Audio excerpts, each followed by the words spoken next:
Why am I living in Seattle?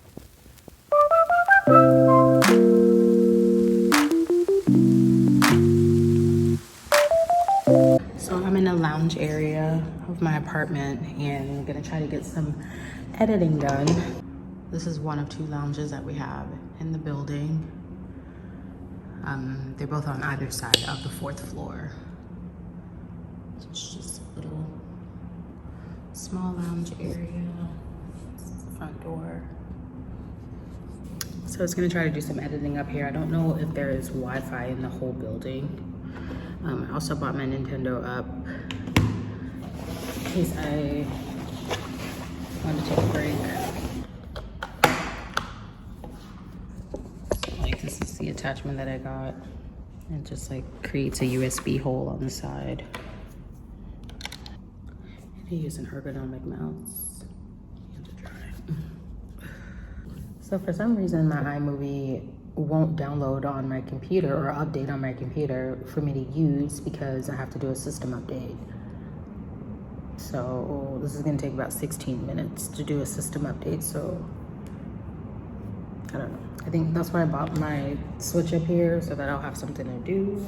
But I didn't think I was gonna be like playing it this soon. So I only got 2 games, but I do have a memory card inside. So I got enough space for a few more games. So I've been literally updating this computer for like the last hour and a half. Like literally I was upstairs.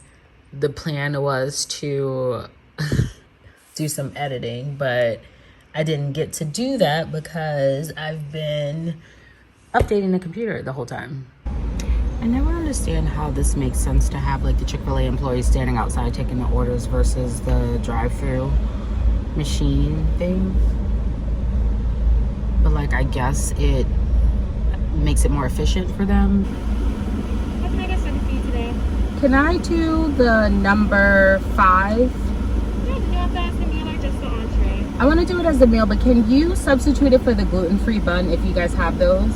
So I don't know if I have a gluten allergy. I just wanted to try the gluten-free bun just to see if I like gluten-free bread, to see if I need to start incorporating that into my diet.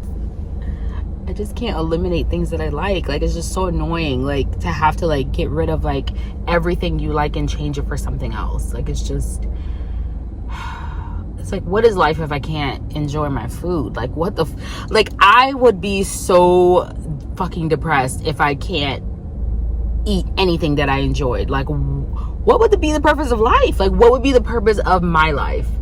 Literally. Like, I have no life's purpose without food. Like, food is like a part of my genetic makeup. Like what would I be without it? Like, I have no idea. I don't know why I feel like gluten-free bread tastes like paper. But like, look at this. So it comes in a little baggie, and then they put all your ingredients separate on the side.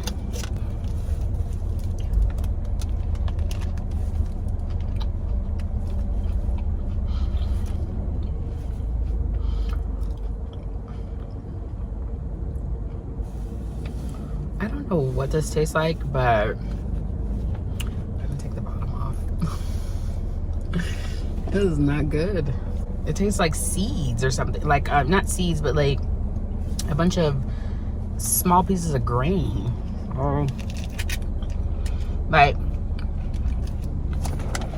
it tastes like the bread is dissolving in my mouth, like, as I'm eating it. So I came upstairs to the lounge area to edit a video and to update my resume, because one of the social workers at one of the ERs I was at last night, she was telling me that one of the hospitals in Bellevue, they might be looking for social workers. I'm a little bit nervous because for the last 6 years being here, I've always done like on-call work, and the on-call work like leads me to different hospitals every night, and I'm kind of nervous about being in one spot permanently again. It's gonna be me backtracking on like kind of what I want to do with the rest of my life. And like traveling was like something that was in my plans, but also, you know, having a steady income is like more important than traveling to me. and having a steady income at an employer where I actually have like hope of actually getting raises and, you know, hope of actually like not hitting a glass ceiling. And so that's always more important than traveling and like living in a van. So I just finished applying for 2 different jobs. One is at a hospital that I currently service. They had a position open for a counselor in their emergency department, so I applied for that. And the second job was at the hospital in Bellevue that I mentioned earlier. And I also just got done testifying about a patient that I saw about a week ago. And testifying in court is like so scary because one, we're testifying over the phone, we're not physically there, and I think I would be a little bit more anxious if I was physically there. But it's like, it's hard to like know like what you can say, what you can't say, how you should phrase the sentences. It's just like really difficult. And like they were asking me questions about like my degree and like if I'm able to recognize somebody who's psychotic and delusional, you know, what gives me the professional, you know, experience to do that. And so they were asking me those kind of questions. And then like, they didn't want me to read verbatim from my documentation. They wanted me to remember and recall like the situation. So she even gave me a moment to like review so that I could try to recall everything that happened. And I still was like scared about like what I was supposed to say and how I was supposed to say it. I'm like, what do you want me to like say about this patient? Like I'm trying to like say it without like completely verbatim. So we are in the middle of a heat wave right now. It's Monday. And so we had like high temperatures Friday, Saturday, Sunday. So Monday is supposed to continue the high temperatures. And it's 77 degrees right now in my apartment. You can pass my neighbors' apartments, the ones that are facing the front. Like my apartment is facing the back. I'm facing the woods, but they are facing the front and their apartments are hot. Like they have their front doors cracked. And so I could feel the heat coming out of their unit. While I'm watching this random video about this guy, he was like telling everybody like how he stays cool living in his car in the summertime, and he was giving like this list of things that he likes to do to stay cool basically. And in the comment section someone was like, why don't you just move to San Francisco?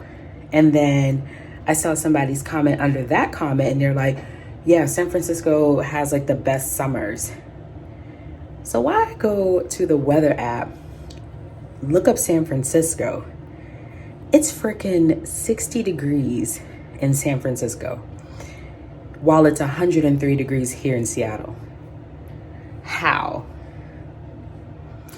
Then I Googled San Francisco summers and it said that the high in San Francisco in the summertime is 60 degrees and the wintertime low is 49. Why am I living in Seattle? Like, I came here for dreary skies, rain, and cold weather. That was why I moved here. I didn't move here for summertime weather. I didn't move here for heat waves. I didn't move here for any of that stuff. And I think that that's part of the reason too why I'm like always so frustrated, because I moved here for a purpose and I've never gotten the joy out of living here because it was not what I thought. Like the rain all the time is a myth. The cold weather, yes, in the wintertime and in the fall it's cold, but they get seasons here. Like this place gets seasons. Right now, yes, it's a heat wave. This is not normal, but I think that this is going to be the new normal. And I don't like that. I don't like that this heat wave may come back again next year. Like, I think that it's time for me to move. I think that it's time. Like, I didn't want to believe that it was time, but now I believe that it's time. Like, so my third pair of Ray-Bans arrived from DHgate. And I wanted to show you guys, I just picked it up from my mailbox. So it came again in a little cardboard box It was wrapped in just plastic. It has a Ray-Ban protective box or whatever this is.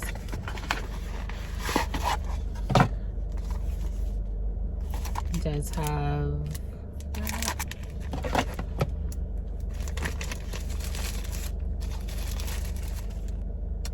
These are really, really thin. I'm scared that I'm gonna break them, but I like it.